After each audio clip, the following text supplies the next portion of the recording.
L-Assoċjazzjoni Pensjonanti Anzjani Nazzjonalisti l-APAN ingħaqdet fil-kundanna ġenerali kontra d-deċiżjoni tal-Gvern ta' Joseph Muscat li regala lil poplu Malti żieda ta' 4 ċenteżmi għal kull litru petrol u diesel.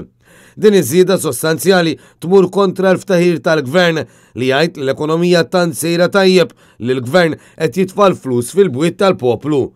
Fis-qarija l-APAN qalet li din iż-żieda mistennija tolqot lis-setturi kollha tas-soċjetà mhux lanqas lill-pensjonanti u lill-anzjani li taħt dan il-Gvern qed jaraw il-livell tal-għajxin tagħhom jonqos brata maġla.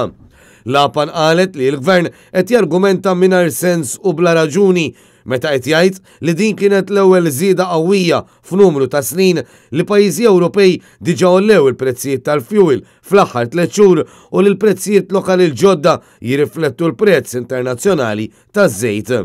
Il-poplu Malti jaf kemm ħallas bloli għal petrol u diesel lokalment fil-waqt li ċittadini Ewropej oħra kienu qed igawdu mir-roħs fil-prezz internazzjonali taż-żejt li kien f'livelli storikament baxxi.